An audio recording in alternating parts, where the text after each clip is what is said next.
All right, under Topic 3, how are FAR Subpart 8.4 and FAR 15 different? All right, when it comes to publicizing into FedBiz Ops, if you are utilizing a Subpart 8.4, you are not required to synopsize in FedBiz Ops. Now, there is an exception to that. And if you have awarded orders or BPAs over the simplified acquisition threshold, the SAT, which is currently $150,000, which utilized a limited source justification, you do have to post a notice within 14 days after the award. And that's in the FAR at 8.405 Tax 6 Alpha 2. But if you're utilizing a FAR 15 requirement, you are required to synopsize in the FedBiz Ops and your solicitation and awards for anything over $25,000 unless an exception applies. And we're speaking about an exception to synopsis that would be found in FAR Part 5, which covers the synopsizing. Competition requirements. Made mention just a few moments ago that Subpart 8.4 does meet the requirements of CICA, the Competition and Contracting Act. And while Subpart 8.4 ordering is considered competitive, fair opportunity requirements still apply. And procedures and documentation are simplified. However, under 8.4, different justifications are necessary for sole source or restrictive sources. Under FAR 15, I mentioned a moment ago that there are 7 exceptions to the Competition and Contracting Act. They are also found in FAR Part 6. They're found at 6.302 TAC 1 through TAC 7. And of those 7 exceptions, 5 of them are going to require the JOFOC, R, J, and A. The other 2 require a determination and findings, or D and F. And so if you are required under a 15 to write the JOFOC is a much more detailed document than the 8.4 limited source justification. And when we speak about that, according to FAR 6.305, an agency shall make publicly available the JOFOC within 14 days after award. There is an exception to that, though, with one of the 7 exceptions to CICA, and that is with the case of urgency, which is 6.302 TAC 2. And in that situation, you have up to 30 days to make that announcement. And when we speak about the concept of the 8.4 exceptions, that comes up on the next slide here, where it speaks about 3 possible exceptions for limited source justifications. That's either based on urgency, which would be where the competition or competing would unacceptably delay the requirement, and are only one qualified source, and the supplies or services are unique or highly specialized, or it's a logical follow-on to a fully competitive order that occurred previously. Now, that requirement that for posting the J&A within 14 days also applies to a limited source justification. And so anything over the simplified acquisition threshold, that limited source justification needs to be posted in FedBiz Ops or your agency website. What would it be most appropriate for you? All right, and speaking about fair opportunity with a statement of work versus no statement of work, unlike with FAR 15 procedures, 8.4 provides different procedures depending on whether a statement of work is needed. Since the multiple award schedule includes a price list for products and tasks, a statement of work may not be needed if the requirement is already competitively priced. The differences in treatment show up mainly between the micro purchase threshold and the SAT. Since prices are already established, the agency may be able to use GSA Advantage as a tool to survey the prices and determine the best value without even issuing a solicitation. Over the SAT, though, with or without a statement of work, the contracting officer is to request a price reduction, and that is comes directly from the FAR that gives instruction for that request of price reduction by the government of those GSA schedule holders. Now, it's not mandatory that contractors give us additional discount, but we are required to ask for such. And there was a recent change in the treatment of thresholds. We no longer use maximum order limit in contract to as opposed to maximum and minimum order limitations. We now say maximum and minimum thresholds, if you will.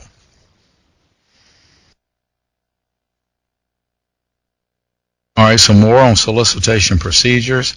Subpart 8.4, using a statement of work over the simplified acquisition threshold versus FAR 15.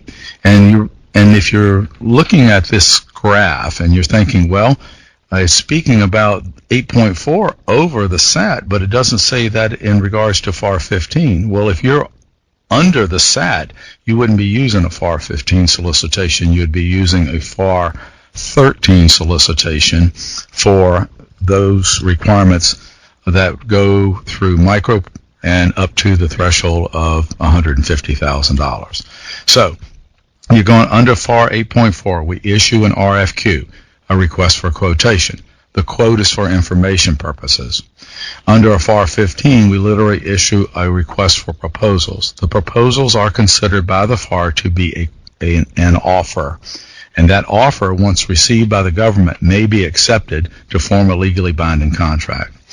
All right, and so, clarifications under an 8.4 really should be limited in scope, and we don't have formal competitive range determinations in an 8.4. It doesn't say you can't if you have a requirement that's of a magnitude that a formal SSEB might be suitable, but in the award with or without discussions under a FAR 15, you may very well have a formal SSEB. All right, and so when we speak about that evaluation process, though, I was talking with someone here just this week where there was a little bit of confusion when I made that statement about no formal SSEB. And they came back to me and said, with every requirement that we order off a schedule, we do a technical evaluation, and we look at and do a price analysis. And I said, yes, but I'm speaking about a formal body of people that are going to form a panel that are going to do in-depth evaluation. And then there was an understanding between us. All right, and so you need to, under an 8.4, obviously fairly consider all the quotes. You need to, above the SAT, because it directs you to, within the FAR, ask for a price reduction. All right. Under FAR 15, you're going to evaluate right according to the evaluation criteria that would be in Section M of the Uniform Contract Format. That is the solicitation format utilized under a FAR 15. Under the Uniform Contract Format, there are 13 sections. They are lettered A through M. Under 8.4, FAR 19 does not apply in regards to the element here of set-asides, but let me express this. Just since November the 2nd of last year, 2011, there is a discretionary allowance on the part of the contracting officer to have a set-aside now within the schedules program. Prior to November the 2nd of last year, you could encourage the use of small businesses by having it as an evaluation criteria. But now you can truly have, in accordance with 8.405-5, you can have a small business set aside using the 8.4 procedures. Under FAR 15, the old rule of two requires a set-aside, and that is where the consideration needs to be made on the part of the contracting officer if there are two or more small businesses found within your market research that are capable of meeting this requirement. There is the necessity to do a consideration for a set-aside. And so when we speak to this element of small business or small business status, under the multiple award schedules program, about 80% of our schedules are awarded to small businesses. And in doing your market research within the GSA e-tools, it's very easy to recognize those businesses that are in one of those socioeconomic categories as described by the SBA, and you can your agency would receive small business credit, if you will, or towards that program if you make such an award to one of those contractors. All right, so evaluation and award. When we're speaking here under 8.4, there is the possibility of having contractor team arrangements. You know, we speak in GSA, we talk about providing a solution, a total solution. And it is very possible where an agency may have a requirement that one particular schedule will not satisfy the entire solution, but that it is possible that if contractors off of two or sometimes even three schedules were allowed to team together, they could provide the solution that is necessary.